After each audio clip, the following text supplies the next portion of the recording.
Today I will show you how to use Gemini models in Google AI Studio. To begin, open your browser and go to Google AI Studio. Sign in with your Google account if needed.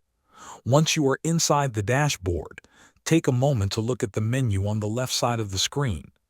From this menu, find the option called Build. Click on it. This is where you will create and test your prompts using the Gemini models. In the Build area, you will see a large text box. This is the prompt section. Right under the prompt section, you will see an option to choose or change the Gemini model. Click on this option. A panel will open with advanced settings. These settings allow you to switch between different versions of the Gemini models. Choose the model that fits your needs. Some models are better for fast responses, while others provide deeper thinking. You can test several models to see which one works best for your project. When you are ready, click the Build button. The model will process your prompt and show the output on the right side of the screen. Review the results and adjust your prompt or settings if needed. Thanks for watching.